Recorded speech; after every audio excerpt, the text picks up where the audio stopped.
Good morning. I haven't spoken much for the last day, so my throat's just kind of craggy. And we also have been in the middle of fires, so there's smoke all over. I was kind of hoping that today I'd be able to show you just sort of what the haziness looks like, but it's not really showing up because there's also some cloud cover, so it's made it a little bit softer on the smoke. You can hear it in my voice. So send us prayers for rain up here in Montana in the Pacific Northwest. We are inundated with forest fire smoke right now. So no camping, no anything, staying indoors. So I want to talk about these pieces that have been falling together for me this week about adolescence. I'm going to call this revisiting our adolescence, and then like put the solar flares in there because they're connected, right? They're always connected lately.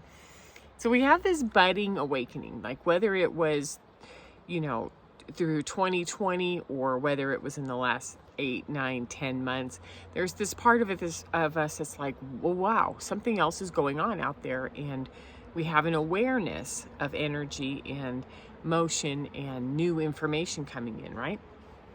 So what I've noticed is that we went from C-class solar flares to last week almost steady, anywhere between 5 to 10 M-class flares a day. M-class 1, 2, 3, not high M classes, but just M classes over and over and over again. And it was to me, it was like, okay, something's changed, but it's just a little bit higher ampage than what it was before. Nothing's really knocking my socks off until yesterday when an X class came in. I think it was 3:30, 4 o'clock Pacific time. So that would have been 4:30, 5 o'clock here in Montana. And that was about the time when I could feel something really shifted. I wonder if you did as well. So I'm filming this on Sunday, so that would have been Saturday. So what we have is this budding awareness, and throughout the last 2 to 3 months, I've been listening to and reading, watching videos, information about, what happens when we come out of this cocoon, right? We start to crack open, and we are in the infant stages, which is like, so this is the world, this is life, this is what we're doing, and then we start to sort of put context onto things, and we're learning to crawl, we're learning to walk, we're learning to do things all over again in a newer level of energy, and that makes sense to me. And we're adapting really quickly. This isn't like we have 2 to 3 years of being a toddler. It could last hours, it could last a week, but we are very rapidly adapting to new energy and becoming aware of navigating through the world in new forms. What I put together last week is that we're in that adolescent stage of energy management, energy awareness, energy partnership, right? In that adolescent stage is where we individuate from our parents. We individuate from societal conditioning. We individuate from culture. We individuate and say sort of like, I don't know if I really want to do that. I want to decide for myself who I am, what I want to be, right? And it's where we're faced with who we actually are versus what the world thinks we are, and what we think we want the world to know, and how we navigate, right? And there's this thread that's showing up, and I probably took 6, 7 phone calls this week from people who were like, I want to talk about something, and it's very strange, but it's new and it's different. There's something going on, and it's related to when I was younger. And I'm like, so how young? And let's talk about it. So I've got some squirrels wrestling through the bushes over there. So the thread is that it's coming through from sometime between 13 and 18, when you were an adolescent, when you were individuating from your family, from your school, from your peer groups, from, whatever it is that we start to get ready to leave home, to be ourselves. And what's happening is that something at that time in our life kept us from individuating, kept us, we went like, oh, I always wanted to paint, but my parents said, don't be an artist. So I went to school and I became an engineer. Or, like these are the kind of things that we're talking about, is where something shut us down and said, that's not, you didn't think that through, or that's not really, you're not very good at that, or whatever it was, right? So we're back in adolescence, and we're walking through those old memories at the same time as we're individuating in an adolescent stage of new energy. So it makes sense that there's that one thread that we want to try to find, which is going to prevent us or keep stopping us right now again. And it's our job to walk through it and to see if we can do it differently. So, like think back, what is it? What is it actually? It wasn't just high school or middle school. There was something there. So maybe it was doing what your parents told you to do. Maybe it was not having the courage to try to sing or to use your voice differently than what you were told. Ooh, the sun's coming out while we're talking about this. Think back on it. Maybe it was that you had somebody who was just brutal with you about what their agenda was for you, whether it was faith-based, whether it was financial support-based. Think of the things that come up out of this, right? So, this took me a long time to find the pattern, because there's a pattern working in me right now with this. And I realized that for me, what the pattern is when somebody or some group kind of uses social power to protect themselves or to hurt or harm others. And I'm like, oh, this is interesting. And so what I've been able to identify is, for me, it was Mean Girls. It was never the boys. It was never the teachers. It wasn't anyone that I worked for. It was always this group of girls who had social power or social, currency. And they used that to harm or hurt others, to exclude, to mock, to make fun of. And I was someone who was easy to make fun of when I was in high school. So I think, for me, I'm watching, where is it showing up now, and where is it, who's holding that social power? So individuating is up, and it's up within me, it's up within my immediate circle, it's up within the broader resistance of how I'm going to put myself out in the world and grow, and it's also up in our leadership. So look at where you can find that little string of something that you have, like a line, a stopping point, a fear that was there in your adolescence that's back up again. So now I want to shift and bring in, so we did solar flares and we did adolescence and individuating, and I want to bring in the 4 agreements.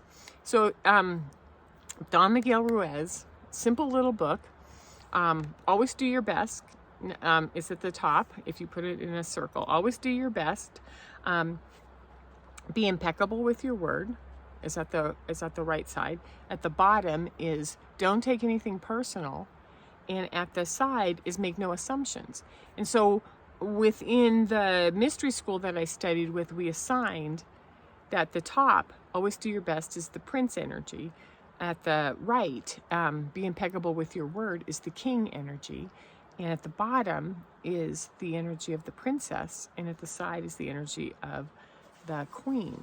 And so what it does is it divides the masculine between doing your best and being impeccable with your word. Your word counts more than anything else. And then we cross into the feminine skill sets, which is no matter what comes at you, don't take it personally. And it's not based on gender. It's not based on anything other than what's the feminine energy in you that takes things personally, or that can rise above it all and not make assumptions and not put something into construct before it's ready.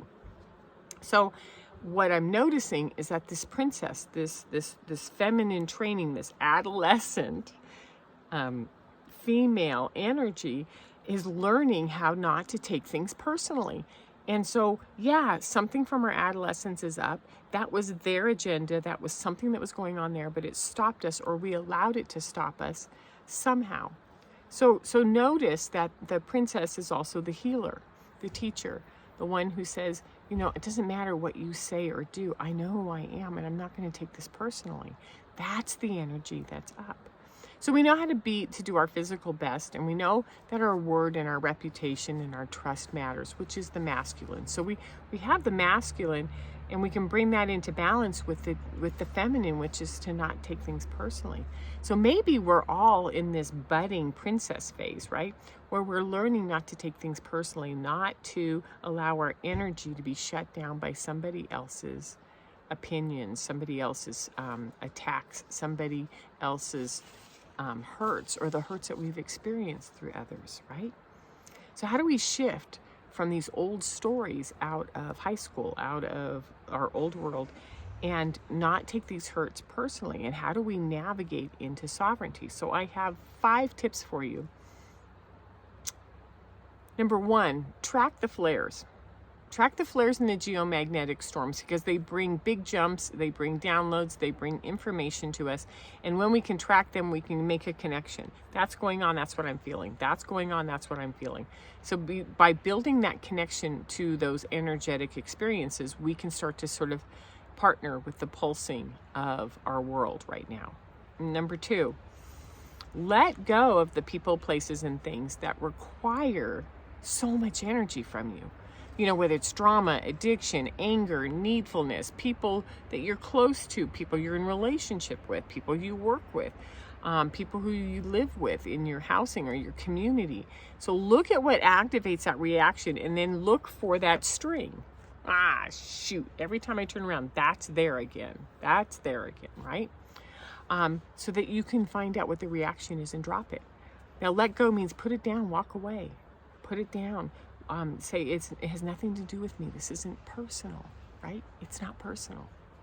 Number 3, rest, nap, take quiet time. Allow your body and your human energy system to adapt and bring in all of this stuff that's going in. You're facing old pains. You're individuating into your energetic purity, into yourself. You have to integrate. You can use things like walking in nature, sitting quietly, journaling, crying. Lee Harris talked about dancing, feeling your emotions. And he said, wow, we've been like 2 months into this age of this wave of tenderness. And the tenderness has to be here when we are revisiting our adolescence and some of those old hurts and pains, right? It has to be. Number 4, create who you want to be now. Now's the time to courageously step out and say, you know, I've always been intuitive and always known things, so I'm just going to step forward and start letting people know that's who I am. I don't have to broadcast it. I just have to stop hiding, right? This is how we individuate. We reach back deep inside and we bring forward our skills and our interests and the things that we have buried, the things that we were afraid in our culture to share. And we cross into, out of those fears, into allowing them to be present within ourselves, so that the new energy and the new original you can be present, right? And number 5, last one, is to do this with self-care.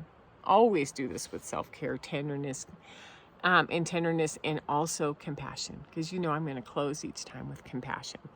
Because when we use the lens of how to be soft and supportive with ourselves and our inner little 13, 14, 15, 16-year-old, man, I'm right in it right now. Mean girls, being ostracized socially, being teased, having people think that it's okay to hurt feelings. I'm watching all of it and going, you know, wow. This is going to take some strength, Denise, to just keep not taking this personal and keep working with that compassion, which is I'm in it and this too shall pass, right?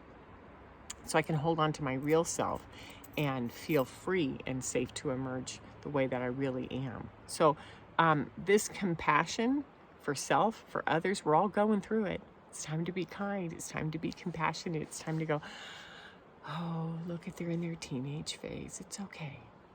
So that's what I got for you this week. If you like this, put comments down. Tell me, you know, anything you want to share. I think this has been really fun to put together, and I look forward to hearing from you, and I'll see you next week. You take care.